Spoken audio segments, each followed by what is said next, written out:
Hey guys, I have a story to tell you, and I'm totally in my car, and I just worked out, so please don't judge my hot messness. And I know I usually write this stuff out for you guys, but I'm not going to be in front of my computer today. I'm doing wedding stuff today. I had this thought that keeps popping into my head of something I wanted to share with you. I have this memory from when I'm in elementary school, and there's this ice cream social at my school, and I really wanted to go. I was a chubby little kid, so I wanted to eat ice cream, but I also wanted my mom to be there. I wanted my mom to come to my school and just spend some time with me.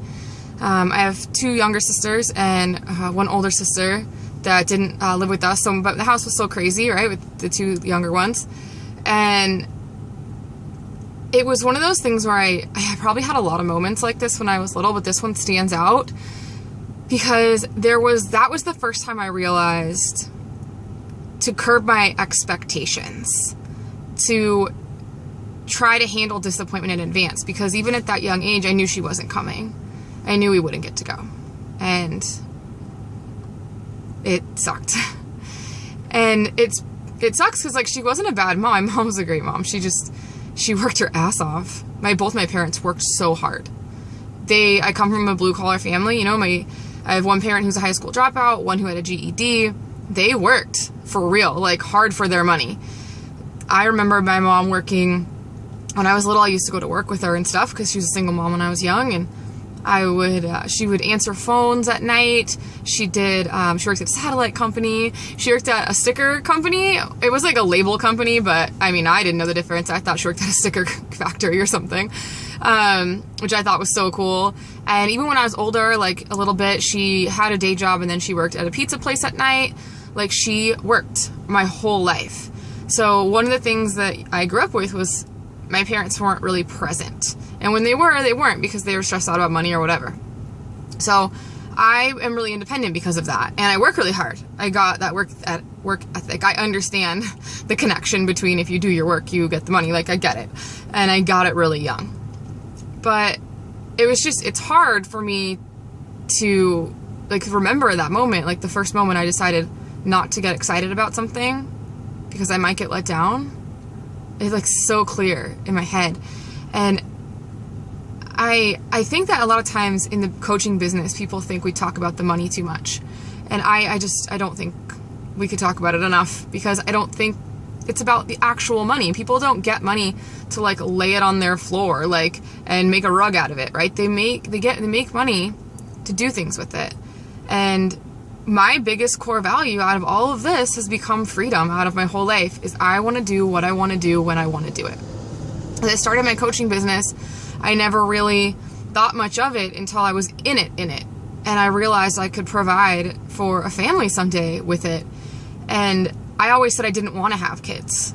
I was just not interested in it at all. I didn't want to do that. I wasn't going to have kids I couldn't be around, and I wasn't going to be on a one income house and then I can't provide anything for them. I wasn't interested. And as, my relationship with Snow progressed and my business with Beachbody progressed, I started to see the picture of what that could look like. And I realized really early on in the business that if I made something out of this, I would never have to look at my child and realize or tell them, hey, I'm not going, I'm going to be at work. I'm sorry, I have to work. I'm sorry, I have to work. Mom has to work. Oh, dad's at work. My mom had a lot of jobs, but my dad, he worked in a body shop, and in some seasons the money was terrible and there was no work, and he was around, but everyone was miserable.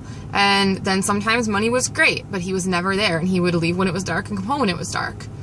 That's not the life I want for my kids. And I know that the hard work I put in right now, that I'm choosing to put in because I want to build my own dream, not someone else's dream, is going to give me the ability to provide for them and to be there. More than anything, to be there. To be at the parent-teacher conferences, to be at the T-ball games and the swim practice and all of it, to be there when they come home from school and they just need someone to talk to be there if they have, signs of being troubled at all at some point. I will be at every damn ice cream social that exists, if that's even a thing by the time I've got kids that age, because I can. And because I took a risk to start building something of my own. And I don't have to punch a time clock for someone else. I'm building my own dream. So I guess I just wanted to say that and maybe have you guys stop and ask yourself for a minute, you know, are you just paying bills until you die? Are you missing it? Are you missing life? Those moments that everything's made up of just so that you can bring home a paycheck? Like it's no way to live. And I mean, maybe it is for you. I don't know. But I guess just maybe ask yourself, are you giving your family the life you always dreamt of? Are you there for those moments, or are there moments that just tear your heart apart because you're not there and you're missing it and you built this whole thing and it's passing you by? I don't know, just something to think about. You guys know I'm always here if you need anything, and I am, as always, accepting women who want to be mentored in this business, and I can teach you how to be successful and how to be everything that you want to be for yourself, for your family, and for the world around you. So I hope to hear from you soon. Email me at ambersfitness@gmail.com.